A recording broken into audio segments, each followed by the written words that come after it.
নমস্কার বন্ধুরা, আশা করি ভালো আছো, সুস্থ আছো। আজকে চলে এসেছি টমেটো সস রেসিপি নিয়ে। একদম দোকানের মতো বাড়িতে খুব সহজেই বানিয়ে নিতে পারবে। এটা মিনিমাম 3 মাসের জন্য স্টোর করে রাখতে পারবে, আর প্রথমবারের চেষ্টাতেই বানিয়ে নিতে পারবে। এখানে আমি 2 কেজি টমেটো নিয়েছি আর ভালো করে ধুয়ে নিয়েছি, আর এগুলো কেটে নিচ্ছি। টমেটো সস বানানোর জন্য এরকম পাকা পাকা লাল টমেটো নিয়ে নেবে, তাহলে দেখবে এর কালারটা আর টেক্সচারটাও খুব ভালো আসবে। আমি এখানে 2 কেজি টমেটো নিয়েছি, তোমরা এর থেকে কম বা বেশি টমেটো নিতে পারো। এবারে এগুলো সিদ্ধ করে নেব। গ্যাস অন করে একটা কড়াই বসিয়ে দিয়েছি, তার মধ্যে 2 কাপ জল নিয়েছি, আর এর মধ্যে দিয়ে দেব কিছু গোটা মশলা। এখানে 1 চামচ গোটা জিরে, 3টে লবঙ্গ, একটা স্টার অ্যানিশ, কিছু গোলমরিচ আর 1 টুকরো দারচিনি নিয়েছি। এগুলো জলের মধ্যে দিয়ে দিচ্ছি। একদম লো ফ্লেমে 3 থেকে 4 মিনিট ফুটিয়ে নেব। আর এটা ফোটানোর পর এই মশলা ফোটানো জলটা ছেঁকে নিচ্ছি। প্রেসার কুকার নিয়েছি আর এই মশলা ফোটানো জল দিয়ে দিচ্ছি। এখানে আর কোনো জল ব্যবহার করব না, শুধু এইটুকু মশলা ফোটানো জল ব্যবহার করব। টমেটোগুলো দিয়ে দিচ্ছি। টমেটোগুলো একবারেই সিদ্ধ করে নেব। যেহেতু এই টমেটোগুলো সিদ্ধ করার পর আবার মিক্সিতে পেস্ট করে নেব, তাই যে কোনোভাবেই টমেটো কেটে নিলে হবে। আর দিচ্ছি একটা বিট, এভাবে কেটে বিট দিয়ে দিচ্ছি, এতে করে রঙটা ভালো আসবে। একটা পেঁয়াজ বড় করে কেটে দিয়ে দিলাম। 6 কোয়া রসুন দিয়ে দিলাম। 20 গ্রাম আদা টুকরো করে দিয়ে দিলাম। আর 4টে এরকম পাকা লঙ্কা দিয়ে দিয়েছি, আর 3টে শুকনো লঙ্কা দিয়ে দিলাম। আর এখানে 1 চামচ নুন দিয়ে দিলাম। এবারে প্রেসার কুকারের ঢাকনা আটকে দিলাম। গ্যাস অন করে গ্যাসে প্রেসার কুকার বসিয়ে দিয়ে 3টে সিটি দিয়ে নিলাম।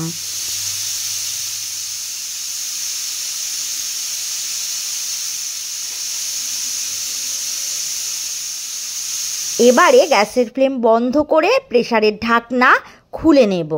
দেখতেই পাচ্ছ কতটা জল বেরিয়েছে টমেটো থেকে, আর টমেটোটা পারফেক্টলি সিদ্ধও হয়ে গেছে। এরপর এগুলো ঠান্ডা করে পেস্ট করে নেব। আর দোকানের টমেটো সসে রং ব্যবহার করে, আমি এখানে কোনো রং ব্যবহার করছি না, তাই এখানে বিট দিয়ে দিচ্ছি। তোমরা চাইলে এটা না দিতেও পারো। এরকম স্মুথ পেস্ট করে নিতে হবে।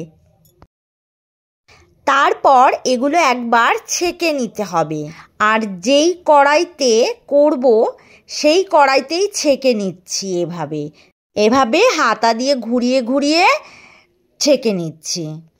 এই ছেঁকে নেওয়ার কারণে টমেটোর বীজ ও খোসা আলাদা হয়ে যাবে, আর এগুলো ফেলে দেব। আর দেখতেই পাচ্ছ এটা কতটা স্মুথ হয়েছে। আর গ্যাসের ফ্লেম অন করে এই কড়াইটা ধরে গ্যাসে বসিয়ে দিয়েছি।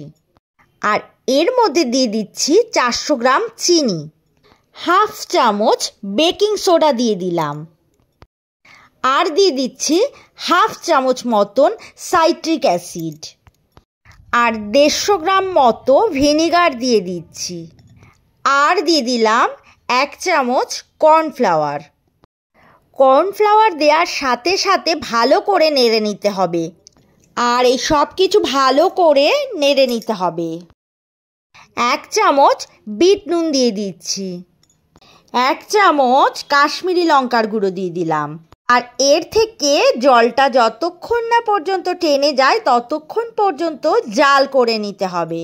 চিনি দেওয়ার কারণে এর মধ্যে থেকে আস্তে আস্তে রঙটাও চলে আসবে। আর এটাকে 10 থেকে 15 মিনিট জাল করে নেব। এই যে ফেনাটা বেরিয়ে আসছে সেটা কিন্তু ফেলে দিলে হবে না, এটা আসলে চিনির ফেনা। আর এই টেক্সচারটা যতক্ষণ না পর্যন্ত ঘন হবে ততক্ষণ পর্যন্ত এই ফেনাটা থাকবে। যেই ঘন হয়ে আসবে তখন এই ফেনাটাও চলে যাবে। আর দেখতেই পাচ্ছ যতটা গাঢ় হবে এর রঙটাও তত সুন্দর হবে। আর এটা ঠিকমতো হয়েছে কি না কি করে বুঝবে? একটা প্লেটে হাতা দিয়ে কিছুটা পরিমাণে টমেটো সস দিয়ে দিলাম। এবারে এই প্লেটটা এরকম একটু কাত করলে যদি দেখো যে জল বেরিয়ে আসছে না, তাহলে বুঝতে হবে টমেটো সস একদম রেডি হয়ে গেছে। ব্যাস, এই সময় গ্যাস বন্ধ করে দেবে আর টমেটো সস ঠান্ডা করে নিতে হবে।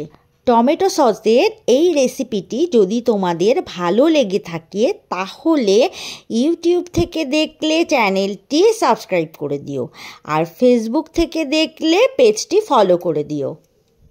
আজ এই পর্যন্তই, আবারও নতুন রেসিপি নিয়ে চলে আসব। সুস্থ থাকো, ভালো থাকো, আর এতক্ষণ ধরে আমার সাথে থাকার জন্য অনেক অনেক ধন্যবাদ।